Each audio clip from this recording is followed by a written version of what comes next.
Solution-Focused Pastoral Counseling, Beginning the Process, Chapters 9 through 11. We're continually now understanding the counseling interview and the basics of what solution-focused counseling is all about. We'll cover the first three parts of this. As you know, they are attentive listening, solution-focused questions, clarification of the question, and then feedback. That's the entire solution-focused pastoral counseling process, those four areas. So remember, listening, questions, clarifying the questions, and then feedback.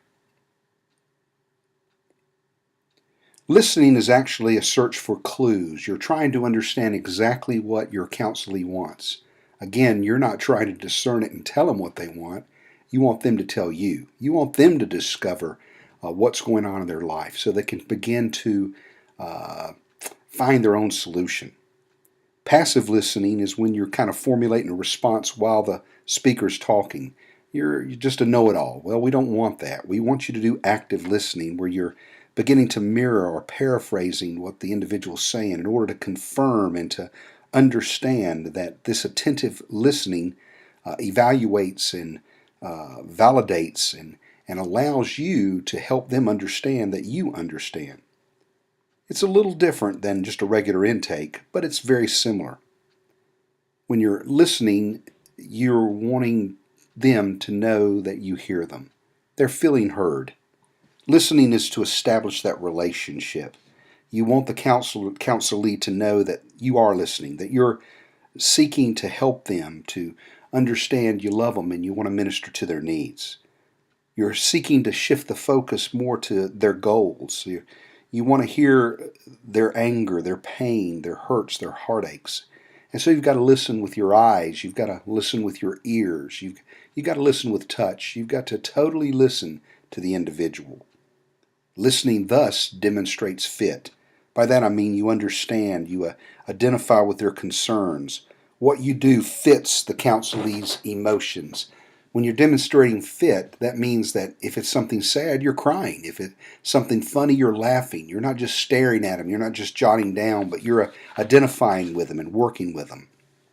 You're attending to both their verbal and nonverbal cues. You're maintaining eye contact. You're focusing. They're feeling heard. You're demonstrating fit.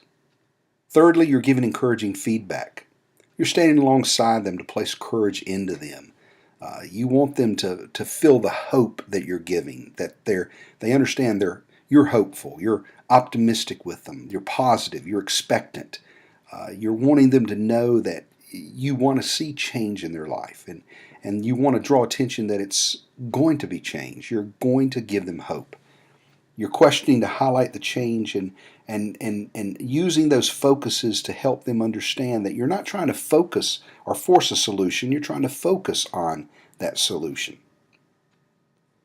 Looking for clues. All this time, as you ask the questions in just a minute when we get to the second part, you're helping the person to tell their story. A part of your listening may mean a question within that. For instance, how do you explain that? Or how can I help you? Why are you here today? Simple words of acknowledgement. So you also have got to listen with your voice. You want them to know that they've been heard. It's at this point that I usually ask permission to take notes. As I've listened to them and I said, would it be okay with you if I take a few notes so I will not forget?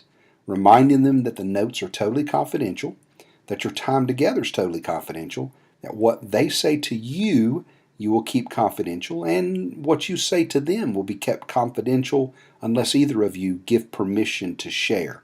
That way, if someone else is hearing, they're not taking it out of context.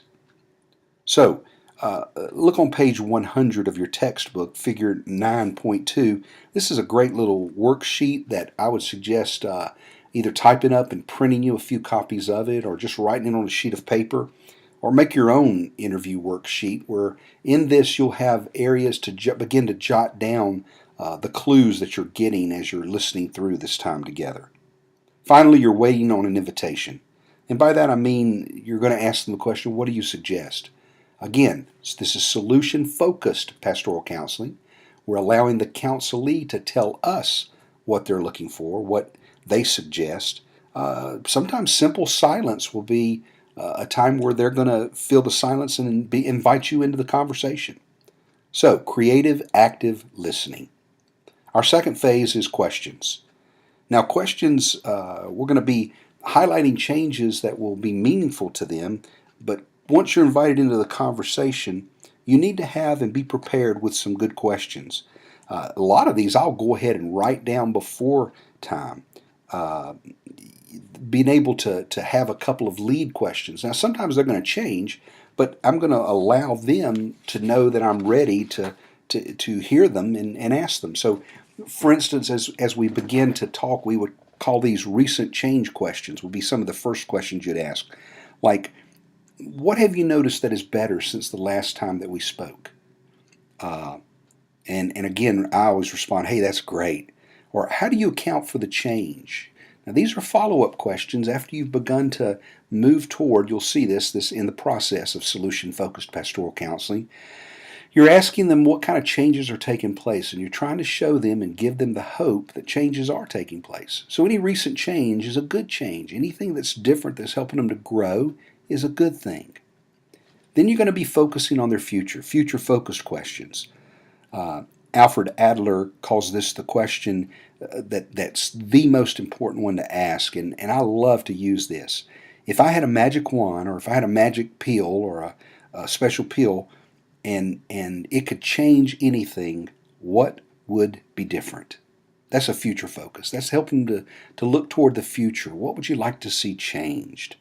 For the believer, the future is achieved in the sovereignty of grace. We know that.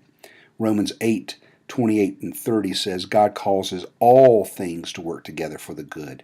So what I always ask is, so what will be different as this miracle that God is manifesting takes place? Future focus questions can also, for the Christian, focus on the plans of God to heal, to give people hope.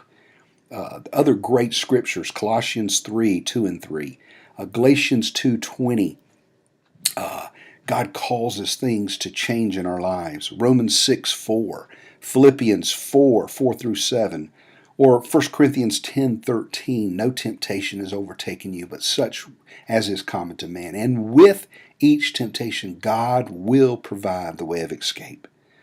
So, future focused questions. Other questions will be managing questions, such as sometimes when people see the future, they want to maintain direction with us, and so they want to maintain contact with us and understanding. So we want to manage those questions by saying something like, it's amazing how you've handled this or made it this far. How were you able to do that? Now you're demonstrating fit again, but you're managing what they're saying and what's going on. Or what are you doing to manage your life? How is this helpful, etc.? Different kinds of questions. The fourth type of questions would be externalizing questions. This is where you're focusing again on the problem and not people, not what the person's responsible for, but what is the problem. Now, this may seem a little different because we're looking for the solution, but what this is a way to give them or pave the way for them to cooperate, knowing that you are identifying with what's going on. Finally, self-interest questions. When a counselee doesn't seem to want to be there, you're faced with wonder, whose idea was it for you to come, or what do you think about being here, or do you agree? Many times you'll find out that it wasn't the counselee's reason to even come, and so it may be a time to terminate the counseling because the individual doesn't even want to be there. And so that becomes a good question to ask as you're figuring out what's going on. Now, when counseling is not effective, page 122 in your text gives you some very specific thoughts for you to remember. Number one, be direct. Don't beat around the bush. You're doing counseling. You're not just playing around. You want them to know that your time is important and their time is important. So as you think about that, you may want to say something like, as much as I'd like to help you out, I know I cannot change this other person that you're talking about. And if the person's focusing just on the other person, you've got to bring it back to that person's not here right now. The only person I can help is you. So you're helping them to make sure that they've got a solution-focused goal that's personal. Secondly, explore the future without changing the other person. You may want to say, what if that other person doesn't change? What are you going to do? So they're setting goals that are going to be more focused on themselves and their future rather than the individual changing. The other person is not there. All they can do is focus on their problem. And then finally, exploring the intent or the goal beyond the attempted solution. Again, a question like, what are you hoping that will achieve? Or what will you do when the other person changes? Or what will you do when the other person doesn't change? The possibility of the actions and the interactions and what may or may not happen. It may impact their relationship, but you want it to do it in a positive way. And again, if you are finding that all of this is ineffective, you can change your method or you can terminate the counseling. Let's just say that we're going to continue in the counseling. Well, we're going to move from the listening to the questions to part 3, which is clarification of the problem. A description of really life without the problem. You're looking for a solution. So what does life look like without the problem? I love Proverbs 29:18, where there's no vision, the people perish. So we want to give them that vision, that hope for the future. Clarification allows the process to describe the vision or the goal or the outcome or the solution that we're looking for. We've seen the picture of the future without the problem, and it can be described in various questions, various types of questions. But now we want to look at the goals. We want to set a goal. What are we looking for and how can we have changed? Number one, we want them to describe the goal. Problem-focused counselors view the different goals or the understanding of the goals as future without the problem. What does the individual really want?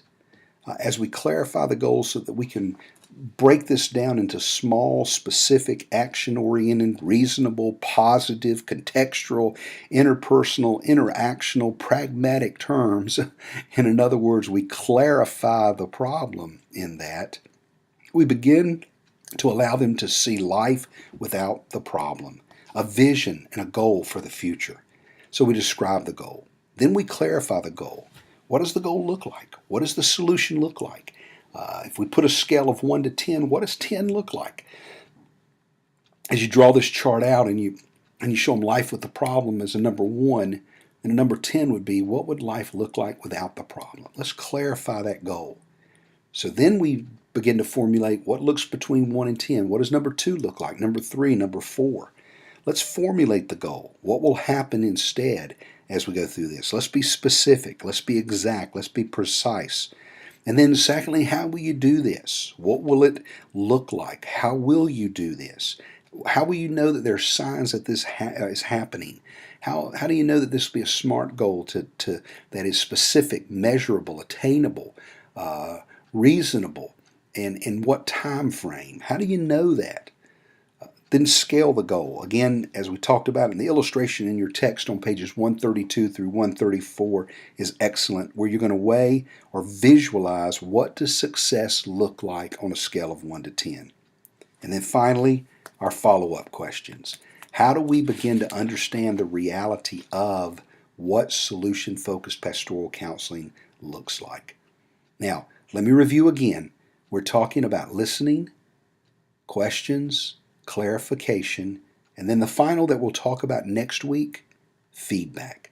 As we put this together and understand feedback and begin to formulate that in specifics and begin to see what counseling looks like as we promote and support change, we will see that solution-focused pastoral counseling is a great way to do basic pastoral counseling ministry.